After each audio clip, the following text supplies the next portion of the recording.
Rohtas police की बड़ी कार्रवाई। पेटीएम कार्ड से धोखाधड़ी करने वाले 2 साइबर अपराध कर्मियों को किया गिरफ्तार। दुकानदार से पेटीएम से खरीदारी की जाती थी और उसके बाद उसी पैसे को फिर रिकवरी भी कर ली जाती थी। 48,000 रुपए की सामान खरीद कर पेटीएम से रुपए पेड करने के बाद उस पैसे को भी इन लोगों ने रिकवरी कर ली थी। अभी तक का हम लोगों के जो रोहतास जिले के अनुभव में ये पहला कांड है इस तरह का। काराकाट थाना में कांड दर्ज हुआ था 208-23।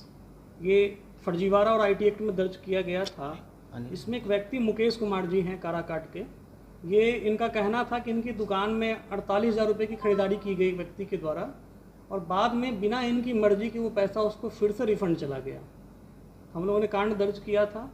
इस संबंध में जो हमारे केस के इन्वेस्टिगेटिंग ऑफिसर हैं सब इंस्पेक्टर नेहा कुमारी, उनके द्वारा इस कांड में अनुसंधान करते हुए सीसीएमयू से मदद ली गई। हम लोगों ने पेटीएम कंपनी से भी इसमें नोटिस देकर जानकारी प्राप्त की। इस जानकारी के आधार पर हम लोगों ने इस केस को जो डिटेक्ट किया तो अब तक ये समझ में आया कि 2 गिरफ्तारी अब तक हुई है और एक अभियुक्त जो है अभी फरार चल रहा है। हम लोग अभियुक्त को अभी आज न्यायिक हिरासत में भेजा जाएगा, फिर उसको पुलिस रिमांड पर लिया जाएगा ताकि इस कांड के पीछे की जो साजिश है और जो इसका गिरोह है उसका पूर्ण तरीके से उद्भेदन हो सके। सर इसमें जो पेमेंट जो फ्रॉड करते हैं इसका क्या टेक्निक वो लोग फॉलो करते हैं? इसके अभी तक जो पूछताछ में जो समझ में आया है कि जो व्यक्ति है जो अभी अरेस्ट हुआ है पवन और एक राहुल है, तो पवन जो है ये काम करता था दिल्ली में और दिल्ली में ये पेटीएम कंपनी का जो फील्ड एजेंट चले हुए हैं कि मर्चेंट जो दुकानदार होते हैं उनमें ऐप को इंस्टॉल कराते हैं, उनको कमीशन मिलता है। वहाँ काम करने के दौरान इसको जानकारी मिली कि पेटीएम कंपनी का जो ऐप होता है उसमें एक से ज़्यादा एडमिन हो सकते हैं। जैसे मान लीजिए कि कोई दुकानदार है, उसने अभी इंस्टॉल कराया तो कस्टमर जो दुकान पे बैठा हुआ है आता है दुकान पे, तो कई बार मालिक को देखने की ज़रूरत पड़ती है कि मेरे स्टाफ के द्वारा क्या ट्रांजैक्शन किया गया। तो एडमिन राइट्स एक से ज़्यादा लोगों के पास हो सकते हैं। इसका इसने फ़ायदा उठाया। ये क्या करता था कि ये दुकानों पर ये कंपनी का रिप्रेजेंटेटिव बन के घूमता था कि हम आपको, आप दुकान करते हैं, आपका हम जो है QR कोड वाला हम आपका पेटीएम आपको इंस्टॉल करा देते हैं। वहाँ पर ये क्या करता था कि अपने आप को एडमिन में जोड़ लेता था और इसका एक सहयोगी है, उसका नाम लेना भी उचित नहीं है क्योंकि उसका फरार चल रहा है। वो क्या करता था, उस ऐप का क्लोन बनाया हुआ था, स्कैनर उसके भी पास होता था।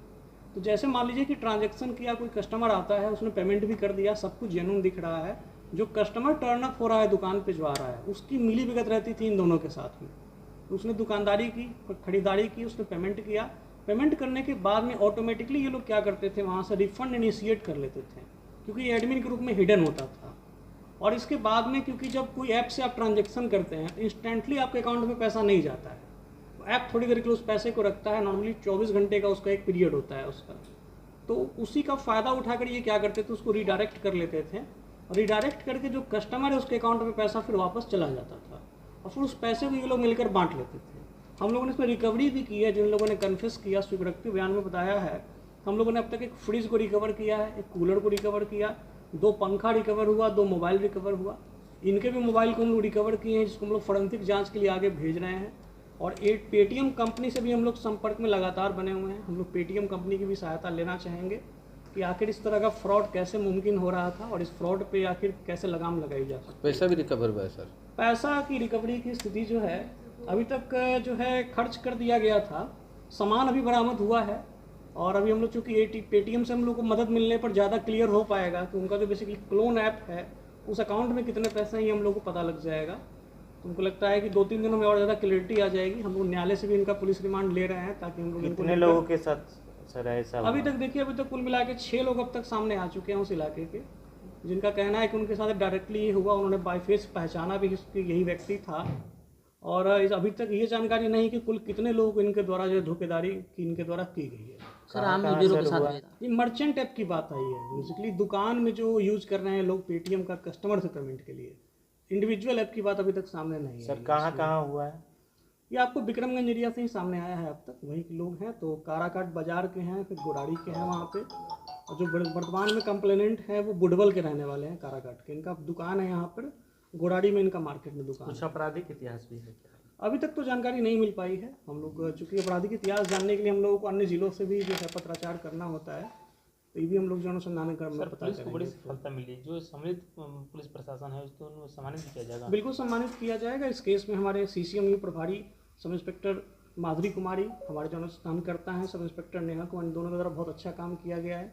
साथ ही हमारे साथ जो साइबर थाना में हमारे जो सीनियर सब इंस्पेक्टर हैं शंभू कुमार, उनके द्वारा भी इसमें काफ़ी मदद दिया गया है।